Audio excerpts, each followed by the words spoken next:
In this video, we dive into the terrifying reality of bear encounters, exploring 6 chilling incidents where the paths of humans and bears crossed with devastating consequences. These gripping accounts reveal the raw power of these apex predators, the terror of sudden attacks, and the thin line between life and death in the wilderness. From the icy Arctic to remote forests, we'll examine how these encounters unfolded and the lessons they teach us about respecting the wild. Get ready to hear 6 harrowing stories of bear attacks, ranging from deadly surprises in the Arctic to savage ambushes in the woods. On April 5, 2025, the Arctic night was frigid and nearly silent, save for the faint hum of the ice hotel's refrigeration system, a low mechanical drone that contrasted starkly with the vast open tundra beyond its frozen walls. The hotel stood like a shimmering palace carved entirely from ice and snow, its dim blue lights glowing softly in the darkness. Among the guests were a handful of tourists from various parts of Russia and Europe, drawn by the rare opportunity to experience the Arctic wilderness up close. Among them was Anna, a young Russian woman traveling alone to photograph the northern lights, Eric, a seasoned European traveler in his late 40s who had spent years exploring polar regions, and a small group of others, each with their own reason for braving the relentless cold. That evening, as the guests gathered in the common room, a large chamber with carved ice tables and chairs illuminated by crystalline chandeliers, an atmosphere of calm prevailed. Outside, the sea ice had retreated farther than usual, a stark reminder of the warming climate. The polar bear that roamed the surrounding area had grown desperate, forced from its traditional hunting grounds by the thinning ice and the relentless hunger that gnawed at its emaciated frame. It had been sighted earlier that day near the edge of the settlement, but the hotel staff, confident in established safety protocols, had dismissed the warnings. But those protocols had just failed. One staff member, a young man named Lars, was moving supplies late into the evening. Exhausted from a long day, his mind dulled by fatigue and the penetrating cold, he made a fatal error. In his haste, he left an exterior door slightly ajar, a simple oversight. Yet in this environment, it proved catastrophic. The polar bear, massive and silent, noticed the breach immediately. Its dark eyes flickered with a mix of hunger and desperation as it slipped silently through the narrow gap and into the softly lit common area. The moment the bear entered the ice hotel, shock rippled through the guests. Its immense form, wrapped in thick white fur, now stained faintly with dirt and mud, looked monstrously out of place amidst the delicate architecture of ice and snow. The bear exhaled a low growl, its breath steaming in the cold, nostrils flaring as it caught the scent of humans. Anna, facing the hallway, saw the creature first. She froze, her body stiffened by fear as the animal's gaze locked onto her. In the next instant, the bear charged. Chaos erupted. Guests screamed, scattering in every direction as the bear swiped its massive paws, claws slicing through the air like curved ice picks. Fragile walls and hand-carved furniture shattered under the force of its fury. A man attempting to scramble over a bench was caught in its path. The bear clamped its jaws down on his arm with terrifying force. Blood quickly darkened the white ice floor, mingling with shattered sculptures and upturned chairs. Eric dove behind a thick ice pillar, gasping for breath, his heart hammering violently in his chest. From his crouched position, he glimpsed the bear's jaws snapping inches from a woman's face as she fled toward an adjacent door. The bear's rage was absolute, untamed, bewildered and relentless. It tore through furniture, overturned massive blocks of carved ice, and crushed decorative pieces without hesitation. Several guests managed to barricade themselves in nearby rooms, slamming thick ice doors and piling what furniture they could find to create makeshift barriers. But the bear's rage did not subside. It hurled its weight against one of the doors with such force that the sound echoed like a gunshot through the icy corridors, shaking the hotel's crystalline walls. In the aftermath, the screaming began to fade, as one by one those caught outside the barricades fell victim to the animal's fury. Anna lay trembling beneath a low ice table, her gloves slick with blood. Whether her own or someone else's, she could not be sure. Her breath came in short, shallow gasps, each one clouding the air in front of her face. She could hear the bear pacing nearby, massive paws scraping across the floor, the deep, guttural growl of a predator not yet satisfied. She dared not move. In that moment, survival hinged on invisibility. Outside, regional wildlife officers received the emergency alert and mobilized at once. Their vehicles roared across the snow-covered landscape, emergency lights flashing blue and red against the endless white. They approached with grim caution, knowing what they might find inside. Armed with tranquilizer rifles and wearing reinforced gear, they prepared themselves for a confrontation unlike any they had faced before. By the time the officers arrived, the toll was devastating. 8 lives had been lost. Each body bore the unmistakable marks of the bear's wrath. Deep gashes where claws had torn through flesh, brutal bites that crushed bones and splintered skulls. Victims were found slumped against broken walls, sprawled beneath collapsed tables, or huddled in corners, overwhelmed by fear. Those who survived were hollow-eyed and silent, visibly shaken. Eric, bloodied but alive, had managed to escape through a narrow service passage the bear had not reached. His thoughts churned with disbelief, his years of Arctic travel offering no preparation for such raw brutality. Anna was found in a state of shock, curled beneath the same ice table, barely responsive as officers led her out into the freezing night. The bear, startled by the approaching noise and flashing lights, had already fled. Several tranquilizer darts were fired, but the massive creature showed no sign of slowing. Eventually, it limped away into the vast Arctic expanse, disappearing into the frozen landscape that had driven it to such desperation. The tragedy reverberated throughout the region. It served as a grim reminder of the precarious balance between humanity and the natural world, especially in areas where climate change was accelerating the collapse of ancient ecosystems.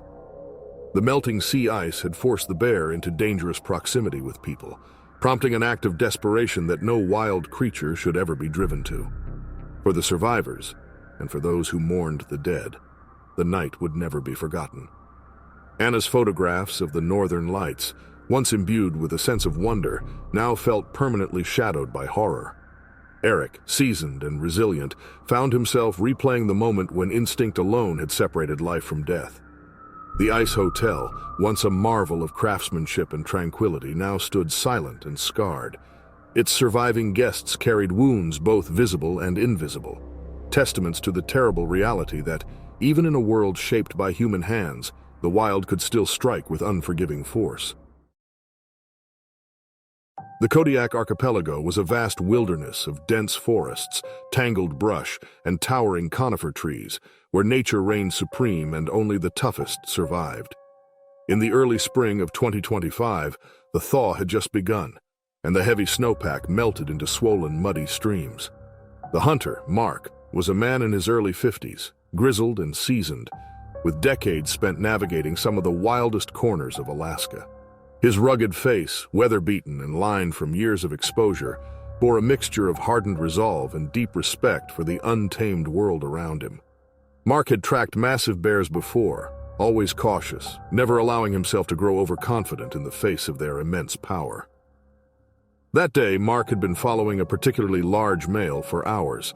Deep paw prints in the moist ground guided his pursuit, along with faint disturbances in the brush and scattered claw marks on tree bark. The air was thick with the scent of pine and damp moss, and the silence pressed down heavily, broken only by the occasional crack of a twig or the distant cry of a raven. He moved slowly and methodically, each step deliberate. His boots sank into the soft earth as he advanced, his rifle slung across his back, ready but not yet drawn. The animal he followed was no ordinary specimen. According to locals, it dwarfed even the largest known in the region. It had recently begun straying farther from its normal territory, likely in search of scarce food as the winter scarcities lingered. Mark understood the implications.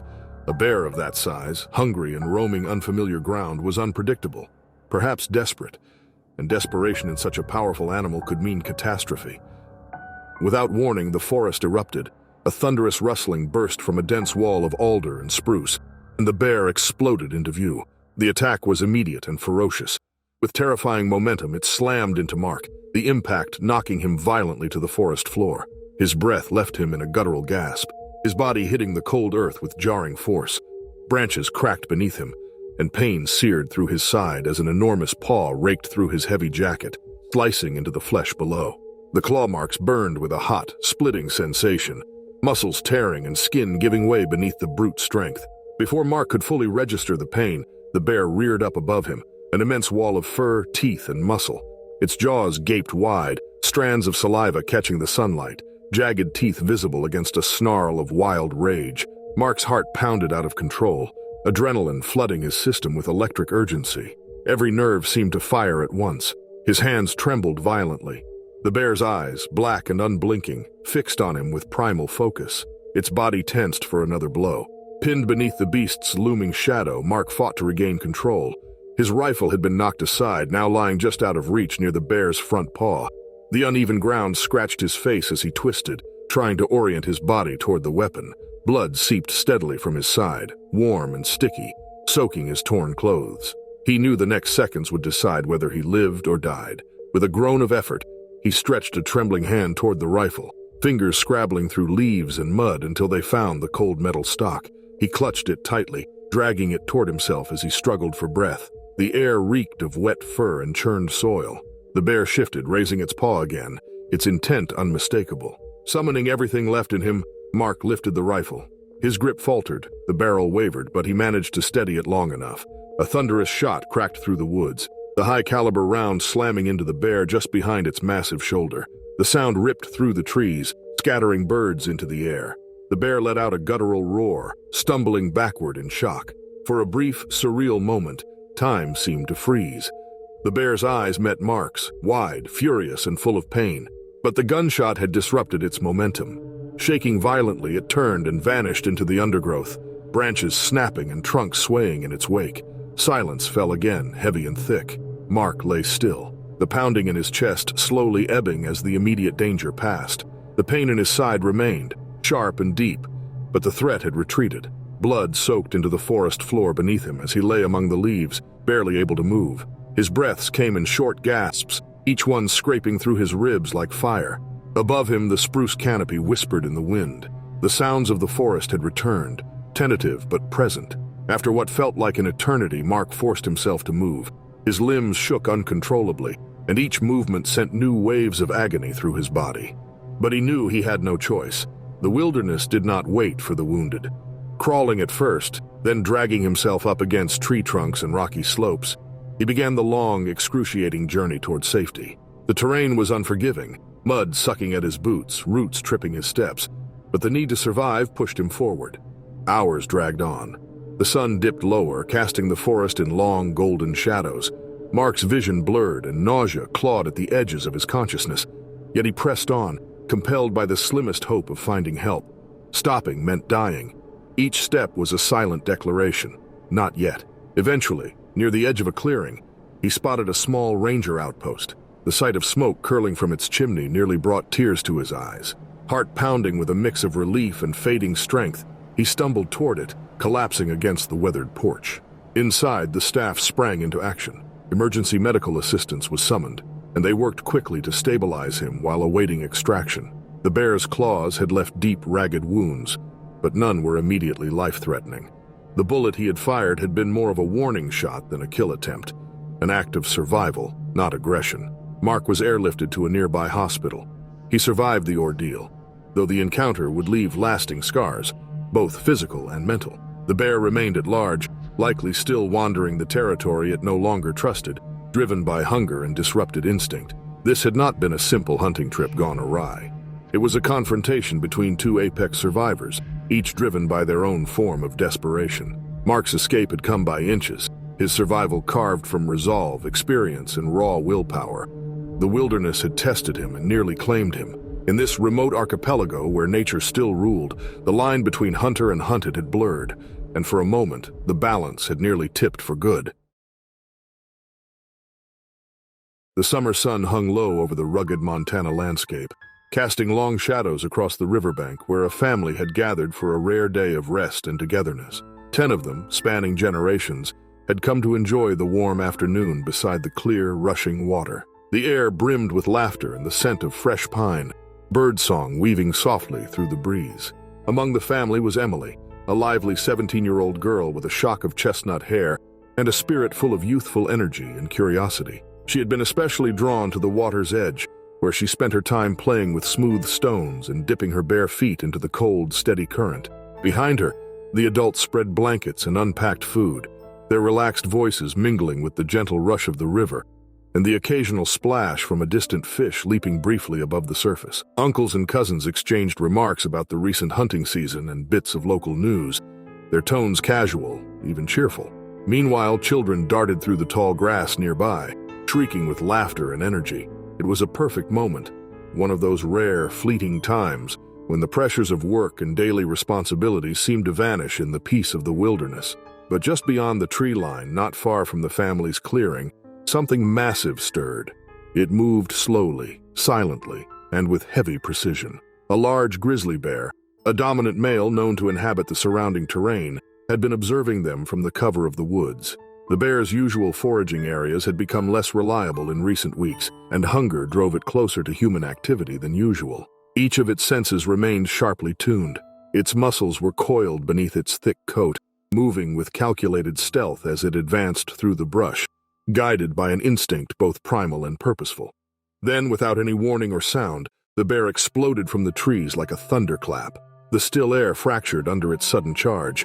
It thundered toward the river's edge, where Emily remained engrossed in her quiet play, unaware of the danger closing in.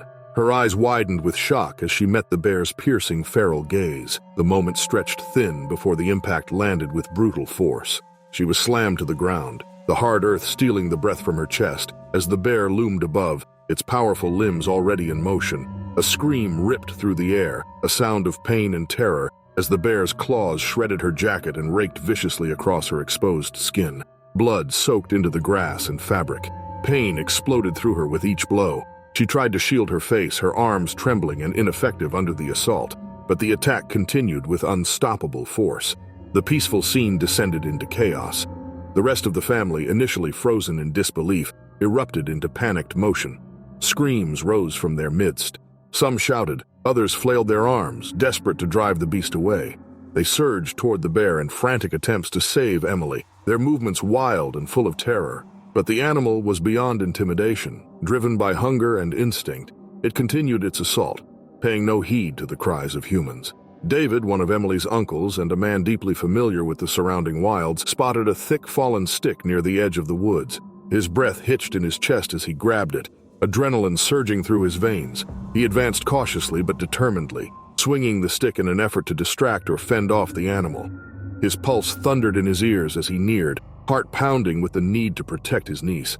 The bear responded with a new burst of violence, charging David with terrifying speed. The force of the animal's weight knocked him back into a nearby tree. The impact left him gasping and disoriented, the breath forced from his lungs as he struggled to stay upright. Meanwhile, the bear clamped its jaws down on Emily's shoulder, shaking her like prey.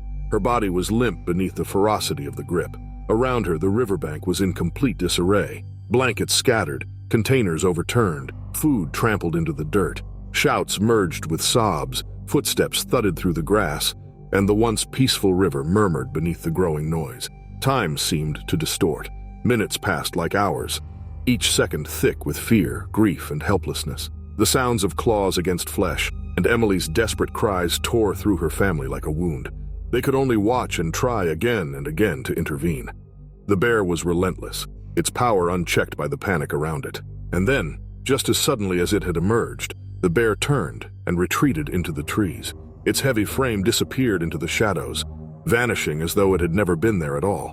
What remained was devastation. Blankets shredded, food strewn across the grass, and the unmistakable silence that follows violence. Emily lay on the ground, her face pale and streaked with blood. Her body trembled from pain and shock.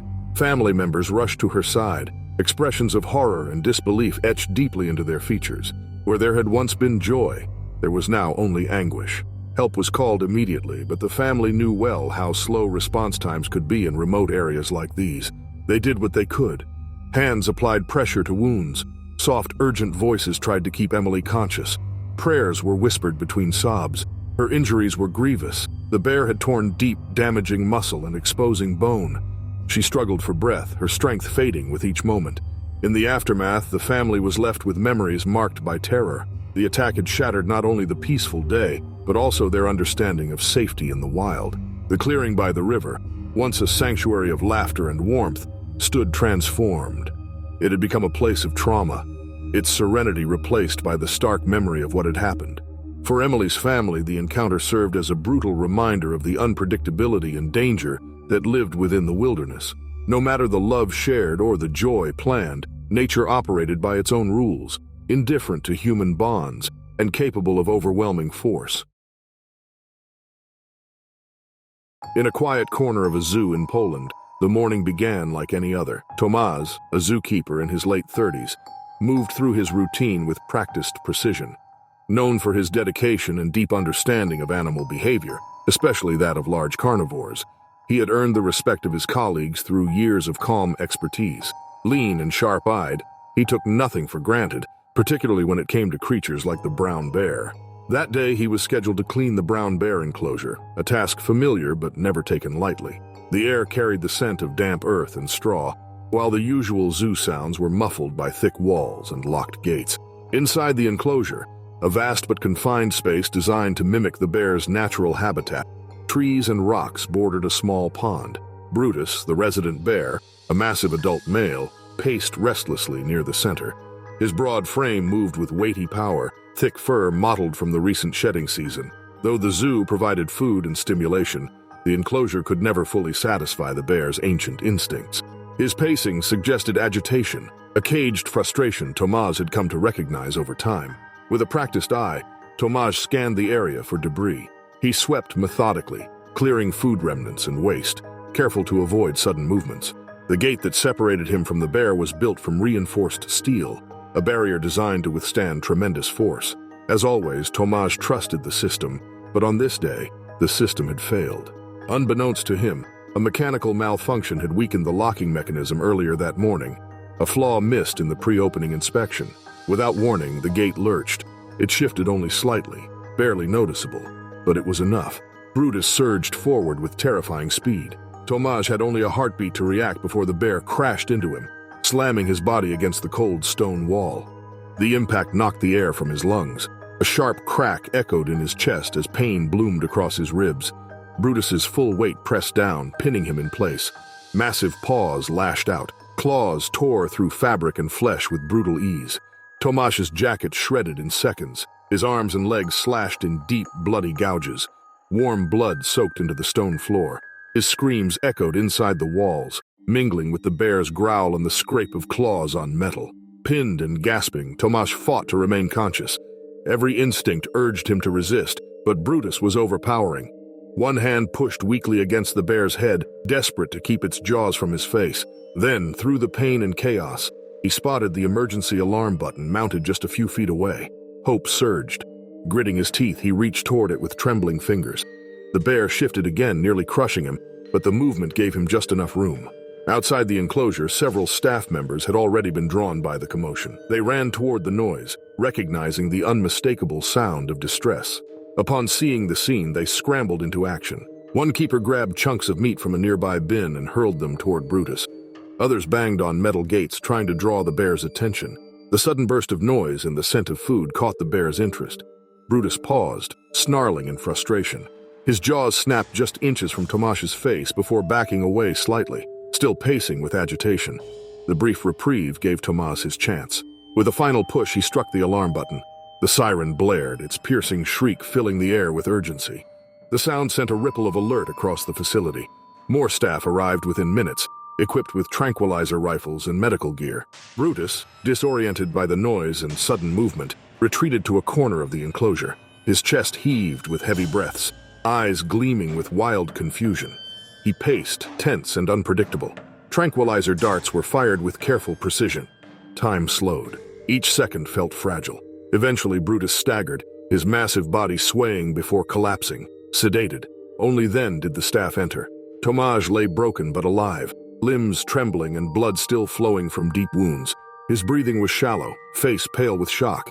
Colleagues applied pressure, wrapped tourniquets, and worked swiftly to stabilize him. He was transported to the on-site first aid station, then transferred to a nearby hospital. The attack had left his body battered, torn, and bruised, but he had survived. In the following days, the incident sent shockwaves through the zoo. Staff were shaken. Visitors were stunned. An internal investigation revealed the root cause, a mechanical fault in the gate's locking system. A small, overlooked failure had nearly cost a man his life. The response was swift.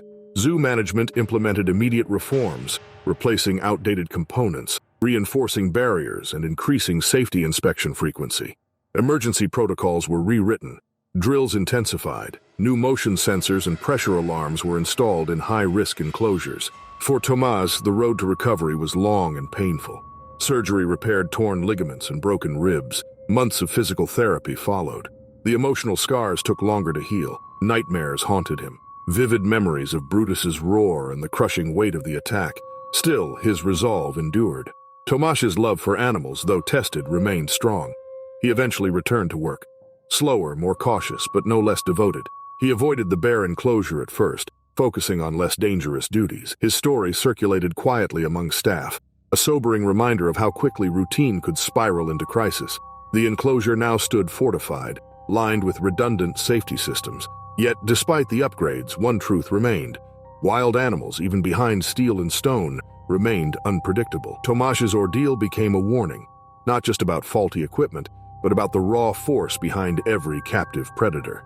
In the heart of the zoo, under the watchful gaze of Brutus and his kind, life moved on, forever marked by the day control was lost, and one man faced the beast within the cage. The morning fog hung low over a winding river in Alaska, casting a pale gray veil across the towering evergreens and rugged mountain ridges. A lone fisherman in his mid-40s named John had set out before dawn, drawn by the promise of a fresh salmon run. For decades, he had moved through the wilderness with familiarity, having spent years mastering the rhythms of the river and the behaviors of the creatures that shared its banks. His hands were strong and weathered from a lifetime spent working with rods, lines, and bait.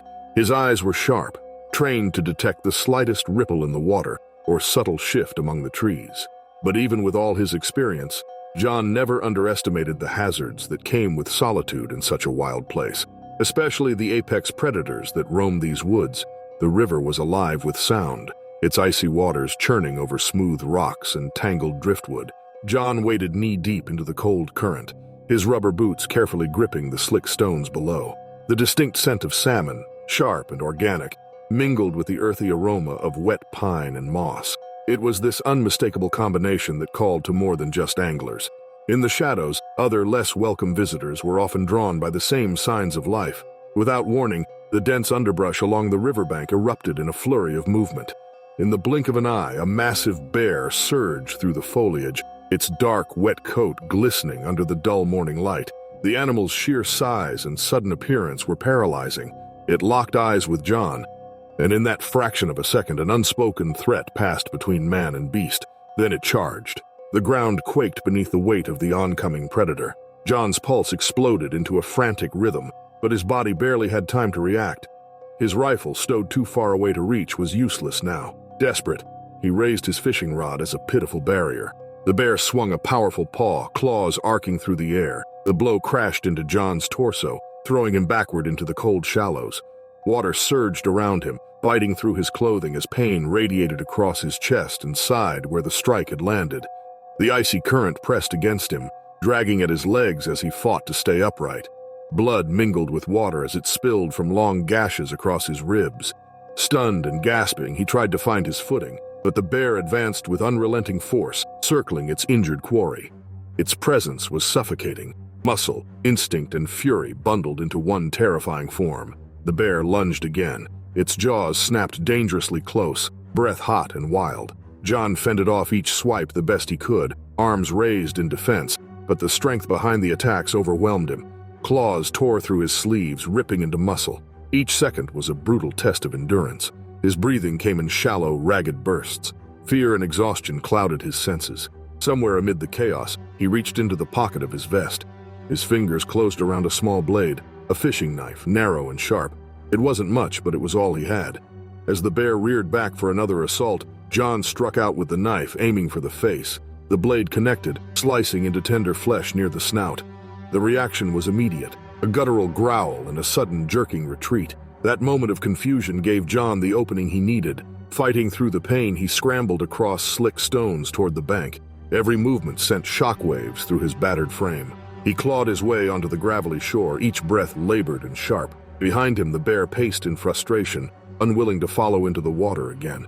Eventually, it turned and melted back into the forest, leaving John alone with the sound of the river and the sting of survival. He lay there, shivering, soaked and bleeding. The fight had stripped him of everything but willpower. The adrenaline that had carried him this far began to ebb, replaced by deep, gnawing pain and overwhelming fatigue. The sky, once a soft gray canopy, now felt impossibly far away. John remained motionless for a long time, focused only on breathing and staying conscious. When he could finally move again, he fumbled for the small radio in his pack. His voice, though weak, was steady enough to send a distress call. Help arrived within hours. Rangers, their faces tight with concern, stabilized him and treated the worst of his injuries before arranging for evacuation. As they worked, they spoke of changing conditions, how the regional food supply was dwindling, and how large predators were venturing closer to human territory in search of sustenance. Salmon runs had grown erratic, and with fewer easy meals, the animals were becoming more aggressive, more desperate. John's near-fatal encounter was not an isolated case. It was becoming part of a growing pattern. Despite his injuries, he listened carefully. He was a man who had long respected the wild, but now he understood something deeper. Survival out here wasn't just about strength or skill. It was about constant awareness. The line between peace and peril could vanish in a heartbeat. The physical wounds would heal, stitched, bandaged, and treated with time. But the mental toll, the echo of the bear's roar and the sting of claws, would linger. Every time he returned to the river, he would carry the memory with him, etched into muscle and bone. The spot where the encounter took place became sacred in its own way, a solemn reminder of what the wild could take and what it demanded in return. News of the incident traveled through nearby communities and among other outdoorsmen. It was retold in cabins and fishing lodges, passed around campfires with a mix of awe and quiet reverence. John's experience became a cautionary tale, not a deterrent, but a reminder. The wilderness was not something to conquer. It was something to survive, to respect, and to approach with humility. For John, there was never a question of giving it up. The river still called to him. But from that day forward, he returned with more than a rod and a tackle box. He carried an understanding sharpened by blood and trial, that in the wild there are no guarantees, only moments.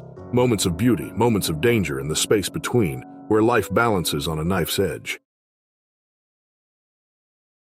The forest was thick and shadowed, as wildlife rangers Michael and Greg moved cautiously along a winding trail, deep within a vast stretch of dense woodland. The air carried the scent of wet earth and pine, a faint chill lingering from early spring rains. Both men were seasoned professionals, well attuned to the rhythms of the wilderness, and trusted each other completely after years of shared patrols. Michael, younger and agile with watchful eyes, moved with the alertness of someone always prepared for sudden shifts. Greg, older and broader in frame, carried himself with the calm precision shaped by decades of demanding fieldwork. They had been out for several hours, methodically checking traps, recording animal tracks, and ensuring the protection of the ecosystem from unauthorized human interference.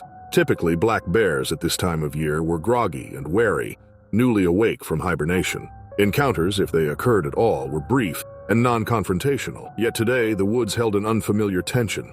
Every distant crack or sudden rustle sounded unnaturally sharp, putting both men slightly on edge. Without warning, the underbrush exploded with movement. A large black bear surged out from the dense foliage only a few feet in front of Michael. There was no growl, no hesitation, only raw force as the animal charged. It moved with terrifying speed and purpose, as though driven by an uncontrollable fury. Before Michael could react, the bear struck with full momentum, slamming into him and knocking him violently to the ground. A wave of pain shot through Michael's body as the bear's powerful jaws clamped down on his left thigh. The teeth tore through his uniform and muscle, the crushing grip punctuated by the unbearable sting of the wound. The sheer mass of the animal pressed down on his chest, making it nearly impossible to draw breath. The seconds stretched into what felt like an eternity, each moment a struggle to stay conscious under the crushing weight and pain. Driven by desperation, Michael twisted beneath the bear's weight, trying to avoid another bite or a swiping claw. His breathing was fast and uneven, blood soaking through his clothing and pooling on the forest floor. The sounds of the struggle, snarls, frantic movements, the shuddering of broken branches, echoed through the woods, a violent rupture in the natural stillness. Greg reacted instantly, adrenaline sharpening his focus. He reached for the bear spray holstered at his side and rushed forward. With a practiced motion, he aimed and deployed the canister directly at the bear's face. A burst of the deterrent struck its target, flooding the animal's eyes and nostrils with a painful sting. The bear howled in response, pulling back as it reeled in confusion, its aggression momentarily interrupted. Though still swiping wildly, the bear loosened its grip enough for Michael to pull himself away. He crawled backward across the forest floor, grimacing in agony, dragging his injured leg behind him. The effort was immense, driven by the need to put space between himself and the unpredictable animal. Greg remained close, positioning himself protectively while keeping the spray at the ready. The bear let out another snarl, snapping its jaws near where Michael had just been. Disoriented and clearly in pain, it let out a final roar before turning and crashing back into the thick trees, vanishing into the dark underbrush as quickly as it had appeared. The sudden silence that followed was deafening. Michael collapsed against the base of a tree, blood staining the forest floor beneath him. The pain was relentless, radiating from the deep wound in his leg. His breathing remained ragged, but his mind stayed focused. Greg tore strips of fabric from his own clothing to create a makeshift bandage, pressing it tightly against the wound to slow the bleeding. He remained calm and steady, keeping a hand on Michael's shoulder and using his radio to call for medical support. The forest, moments earlier a scene of chaos, had grown eerily quiet again. Birds and smaller wildlife were silent, and the usual background hum of nature was absent. Both rangers knew the attack was unusual. Black bears rarely displayed such aggression unprovoked, especially this early in the season. The question of what had triggered such behavior loomed heavy over the clearing. A helicopter arrived within the hour, its rotors slicing through the stillness. Emergency responders landed swiftly and moved with care. Michael was lifted onto a stretcher, his leg tightly wrapped and elevated. Though the wound was serious, his resilience and Greg's quick response had prevented a far worse outcome. Back at the ranger station, the incident sent ripples through the team. Discussions unfolded behind closed doors as leadership reviewed the details and debated whether recent environmental changes had contributed to the bear's uncharacteristic behavior. Food scarcity, illness, or territorial stress were all considered potential factors. The attack forced a re-examination of safety protocols and underscored the unpredictable nature of fieldwork in remote regions. Michael began the long path to recovery, facing months of treatment and physical therapy. The road ahead would be painful and slow, and the memory of the bear's assault lingered. Despite everything, he held on to his commitment to the job and the land. The experience had not dulled his respect for the wild, it had sharpened it. He understood the forest gave no guarantees, only lessons. For Greg, the event reinforced the importance of preparedness and instinct. His swift response had made a critical difference in protecting his partner. Years of trust between them had turned training into action without hesitation. The bond they shared as colleagues became something stronger, forged in adversity and mutual dependence. As spring deepened and the canopy filled with fresh growth, the forest slowly returned to its natural rhythm. But for the rangers, the memory of that moment, when the wild turned suddenly and violently, remained vivid. The black bear's charge stood as a powerful reminder of nature's raw, unfiltered power. It reaffirmed that in these remote places, even the most experienced could be tested in ways they never expected.